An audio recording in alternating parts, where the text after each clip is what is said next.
Waalaikumsalam. Halo Mas, aku Okta dari Jatim. Kenapa Mbak? Nggak usah disebutin nama. Ah, Ini masuk konten YouTube soalnya Mbak. oh gitu toh, ya Mas, titut ngono aja. Ya, kesuwen ngeditnya, Gini, kita nggak pakai edit semua langsung naik ngono loh Mbak. Gimana? Sampean ngomong apa wes? oh gini, saya kan di sini baru 5 bulan ya Mas ya. Nah, terus bulan Maret kemarin saya itu udah mengajukan notis ke majikan. Nah, majikan nggak terima. Sebelum itu tuh saya udah ngirim ke imigrasi dulu suratnya. Majikan tetap kekeh nyuruh saya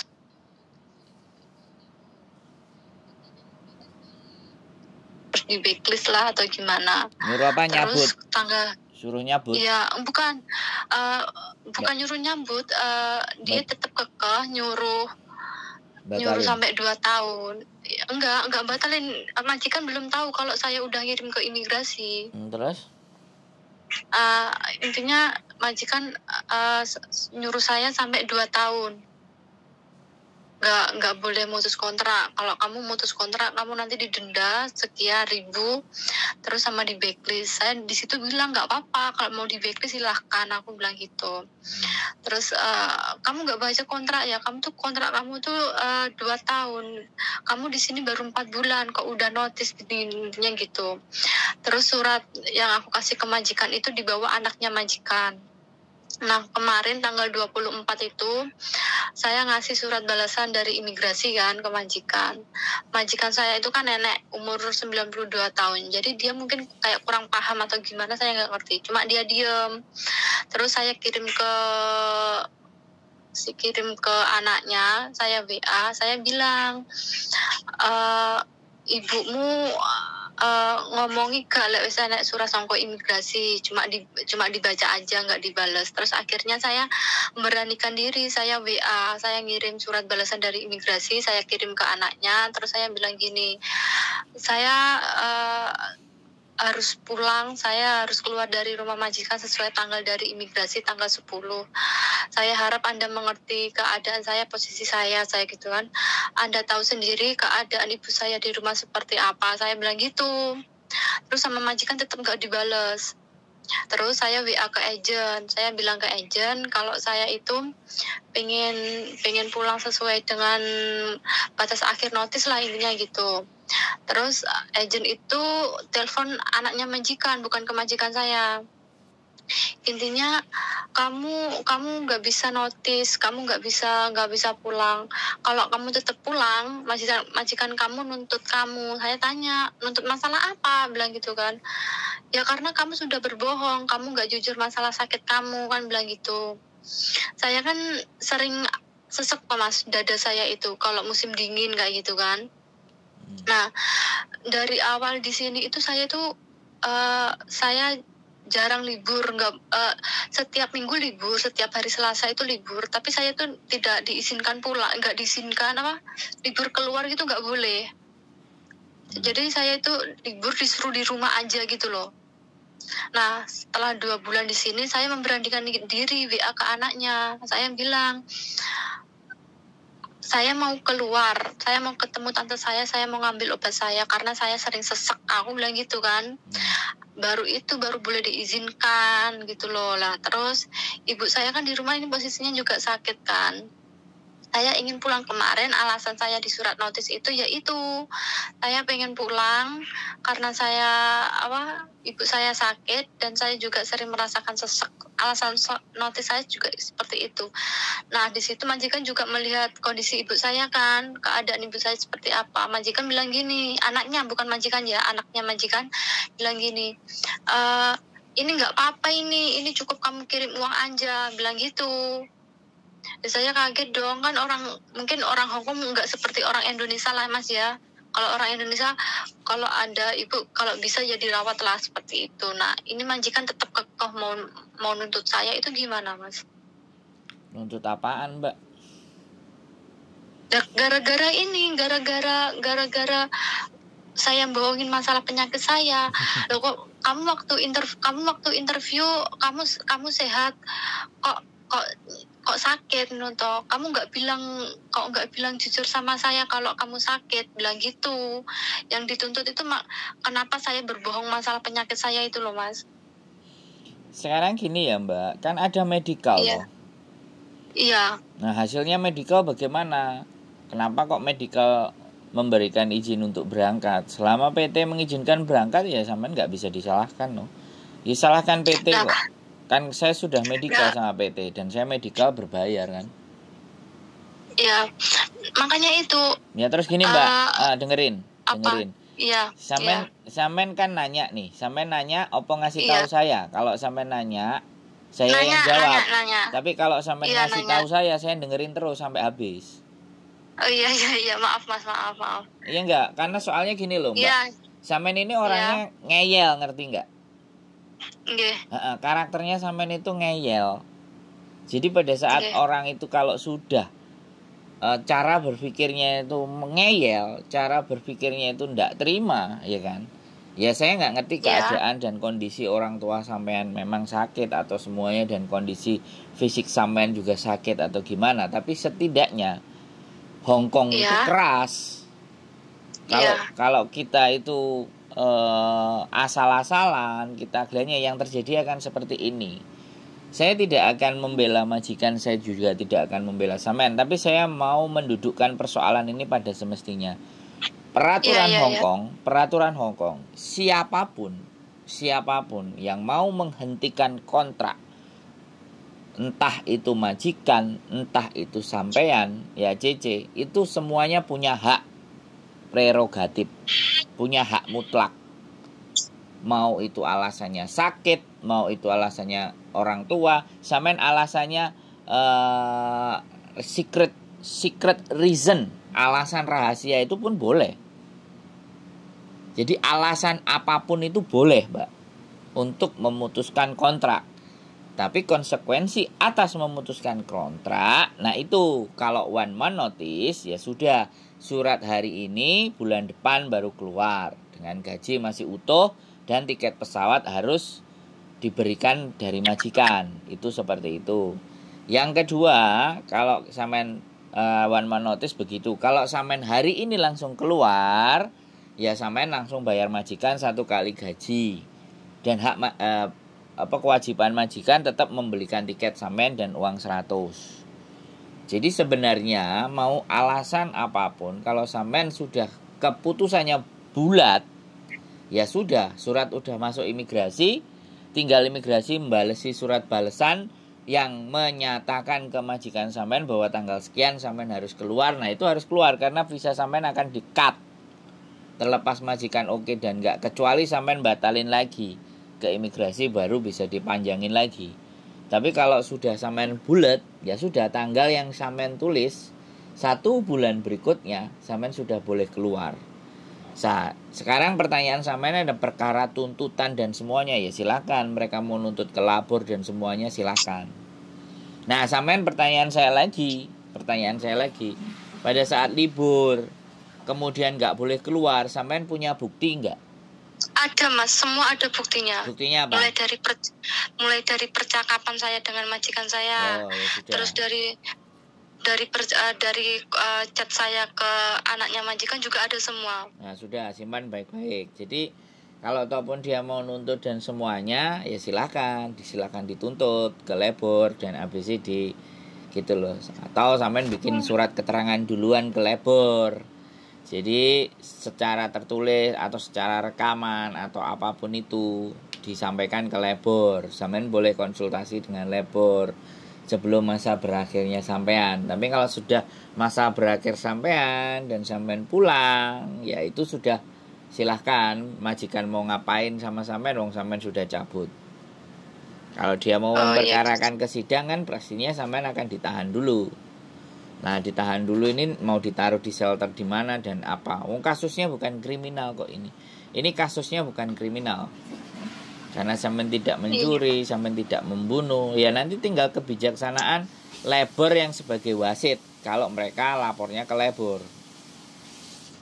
Gitu aja. Berarti gini, oh gitu ya, Pak, saya paham.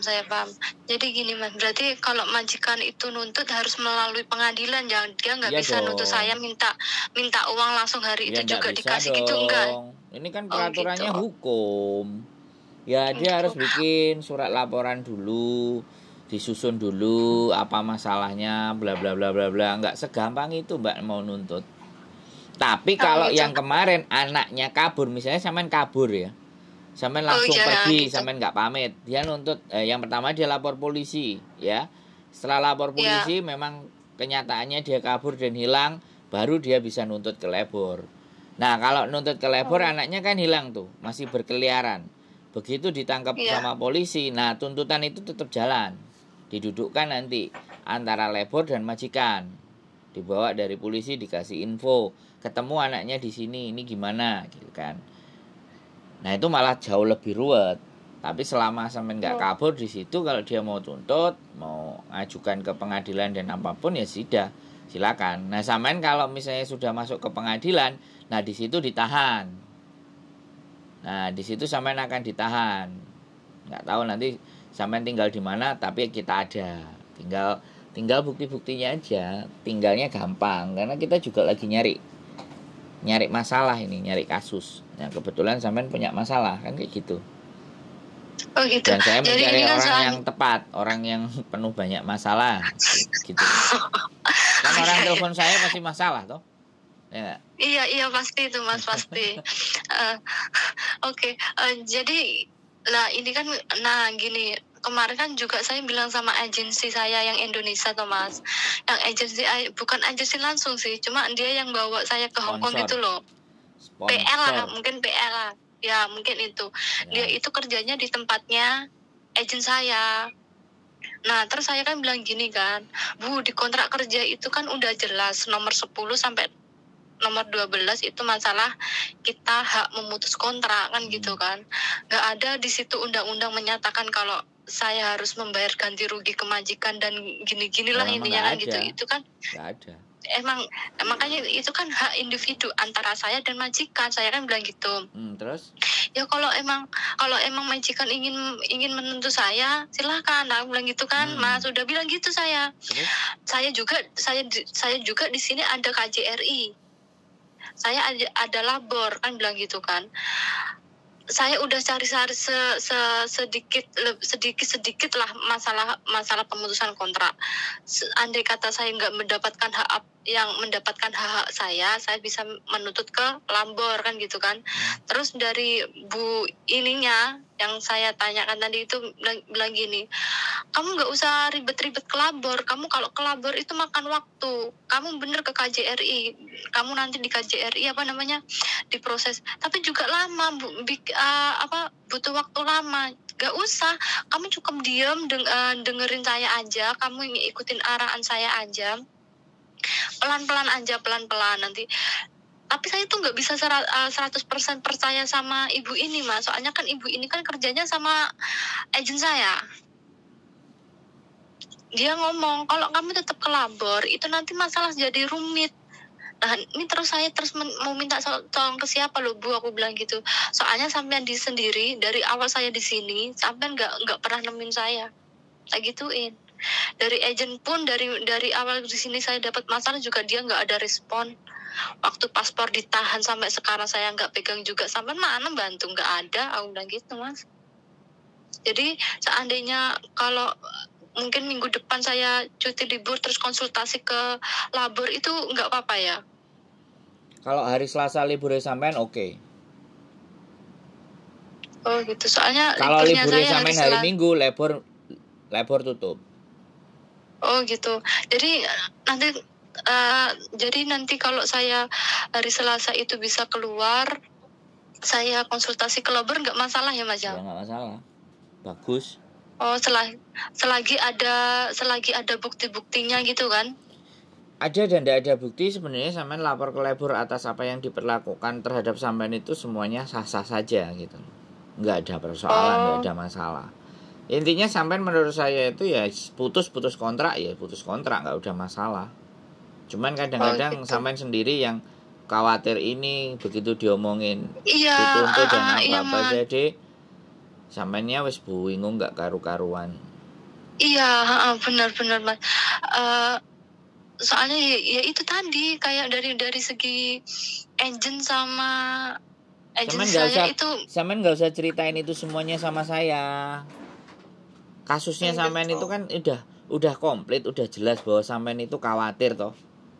Iya, Sampean itu takut toh. Kita ambil kesimpulan iya, aja. Nek sampean iya. cerowitain kronologisnya itu bisa 30 menit saya dengerin kronologisnya sampean. Padahal intinya itu cuma satu, sampean itu Iya, takut, sampean itu takut. Iya, khawatir dan bagaimana iya, menghadapinya, kan itu toh intinya. iya, iya, iya intinya itu Saya Mas. beda, kalau ngobrol sama saya beda.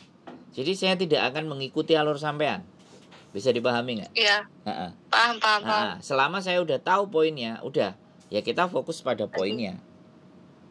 Oh iya, Jadi iya, iya. sampean itu takut, sampean itu khawatir. Nah, yang harus diperbaiki ya bagaimana supaya sampean nggak takut dan bagaimana nanti alurnya, kan seperti itu tuh yang kita bahas. Oh, Jadi jangan oh iya sampean cerita gitu. lagi semuanya. Oke, Sampean baleni oke. 20 kali. Maaf Mas. Saya bukan artinya ya nggak bagaimana dan seperti apa. Bukan saya nggak mau berlama-lama ngomong, bukan. Iya, Tapi saya iya saya paham, saya paham. lebih fokus kepada intinya, masalahnya Iya, sampean itu kemana. akar masalahnya. Masalahnya sampean itu kan libur nggak boleh keluar, ya kan, satu itu. Terus Iya, yang kedua adalah sampean sudah memutuskan mau cabut gitu kan. Nah, masalahnya sampean itu. Lah kalau sampean ke labor ya tidak ada masalah. Sampaikan semuanya reasonnya gitu loh. Jadi iya, tapi kalau misalnya majikan tidak ada tuntutan, ya sudah nggak ada masalah gitu loh. Intinya iya, menurut saya ini persoalan yang sangat biasa. Ya, persoalan iya, sangat biasa. Karena sampean baru, jadi iya. rasanya kayak khawatirnya gak karu-karuan gitu loh. Ya, bener Mas, bener. Pikirannya wis ambrul adul lah lek jarene wong Nah, itu Jawa. yang menyebabkan sampean bolan baleni cerita gitu loh. Jadi nek bolan baleni cerita iya wong sing sampean gak ngomong mesti mumet ndase, sampean puter-puterno, tapi karena saya Nggih. nggak mau diputer-puterno tak stop. Dah stop. Nggih, paham, Kita paham. Nggih, nggih. fokus pada solusi. Kalau sampean libur mau ke labor silahkan ke labor ya. Terus memastikan lagi kalau tanggal berapa sampean keluar, kalau ada surat balasan dari imigrasi kan Ada sudah. tanggal 10. Ya sudah, tanggal 10. tanggal 10 sampean memang harus packing persiapan semuanya. Dan ingat satu lagi, karena ini terjadi perselisihan saat sampean keluar Iya. rumah, ya kan? Saat Iya, sampean nggih. keluar rumah, sampean harus punya saksi untuk majikan ngeledahin semuanya apa yang ada dalam koper sampean. Saksinya ya telepon polisi berarti. Kalau dia marah-marah atau nggak terima, dan paspornya kan masih dipegang dia kan? Iya, ditahan dari awal. Nah, makanya nanti kan sampean nggak bisa ngambil paspor kalau tanggal 10 terus 14 hari masa penyelesaian itu kan. Nah, langkah-langkah yang akan kita lakukan ya pada saat sampean mau keluar, telepon polisi karena paspor dipegang majikan ya.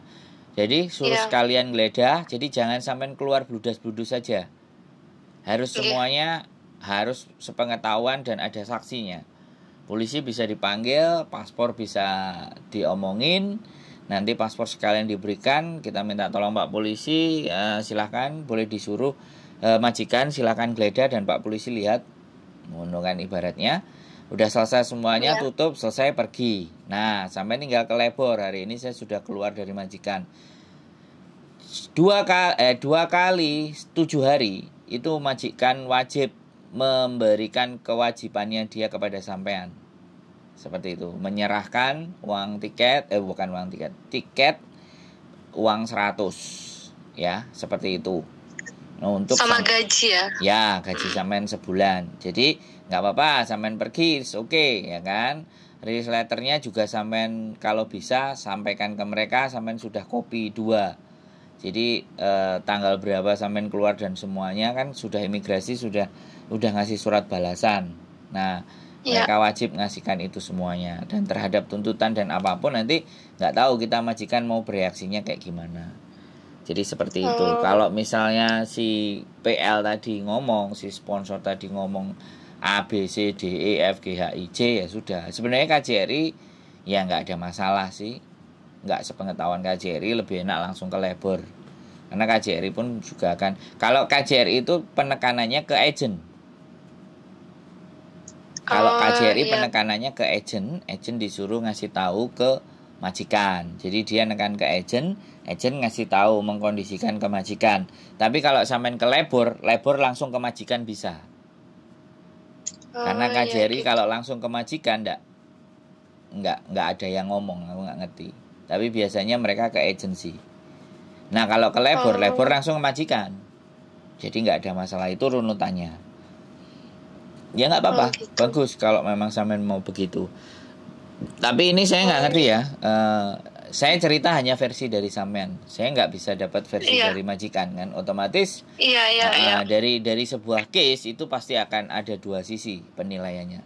Tapi saya hanya berpatokan dan ceritanya hanya dari cerita sampean. Saya. Dari satu pihak, dari pihak lain nggak bisa. Ya kita harus fair dong kan. Logika itu kan nggak boleh cuman dari satu sisi, harus dari sisi yang lain. Dari sisi majikan bagaimana dan seperti apa gitu loh. Nah kalau sampean punya masalah penyakit dan ABCD, kan sebelum berangkat sampean medikal. Nah dinyatakan medikal sebentar, medikal dinyatakan tidak ada masalah, artinya ya tidak ada persoalan. Kalau sekarang sampean dituduhnya bohongi dan ABCD, ya dia suruh nuntut PT yang memberangkatkan sampean, kan sudah ada bukti medikalnya gitu. Halo? Bisa dipahami? Ya, gitu. Paham. Nah, sekarang sudah jelas. Sekarang fokus saja ke masalahnya sampean apalagi. Udah Mas itu. Jadi nanti seandainya agent saya menghubungi saya, kan ini anaknya majikan kan mendiamkan saya kan. Saya biarin. Nah, kalau agent saya terus tanya gimana keputusan kamu, berarti saya jawab silahkan tuntut. Saya nggak apa-apa, saya berarti nggak salah ya kalau saya jawab seperti itu. Iya, apa yang kamu mau lakukan monggo silahkan kan gitu. Intinya saya ingin mengakhiri kontrak ini secara sepihak karena saya punya hak. Gitu aja tuh. Oke. Jadi nggak ada masalah. Dia mau melakukan A, B, C, D, E, F, G silahkan, nggak apa-apa. No problem. Dia anaknya itu tidak ada urusan sama sampean. Yang berurusan adalah yang bertanda tangan. Yang bertanda tangan maknya. Ya urusannya maknya. Bisa dipahami nggak? Yang bisa berurusan sama sampean itu ya maknya.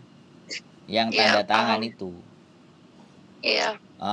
Jadi seperti itu ceritanya. Dan banyak berdoa.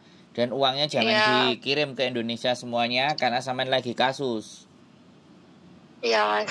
Jangan cuman mengharapkan gaji yang besok mau datang. Kan artinya juga yang kemarin-kemarin sampean harus pegang karena nanti masih ada 2 minggu itu posisi sampean. Majikan mau belikan tiket apa tidak gitu loh. Kalau majikan tetap ngeyel tidak membelikan tiket, labor akan kirim surat. Labor yang akan bertindak. Gitu loh. Jadi biarkan labor yang bertindak. Ya sampean laporkan kejadian apapun yang ada di majikan ke labor, nggak ada masalah. Filenya semuanya simpan, semuanya no problem. Jadi kalau sampean lebih pegang bukti lebih enak. Wes. Apalagi yang mau dibahas? Cukup? Udah Mas, cukup. Alhamdulillah akhirnya lega juga. Sudah tahu apa yang harus dilakukan untuk kedepannya kan? Sudah tahu. Oke. Udah tahu. Oke. Makasih ya Mas ya, maaf pagi-pagi udah. Enggak ada masalah. Terima kasih. Panjang umur, sehat terus ya Mas. Amin. Yes, terima kasih banyak. Yuk. Ya, makasih. Oke. Ya, Assalamualaikum. Waalaikumsalam warahmatullahi wabarakatuh. Bye. Oke, buat teman-teman semuanya mau break. Nah, mau break, pertimbangan kiri kanan atas bawah, dan ini termasuk lumayan. Nah, ini sudah baru 5 bulan, tapi sudah juga nganterin ke imigrasi surat break kontraknya.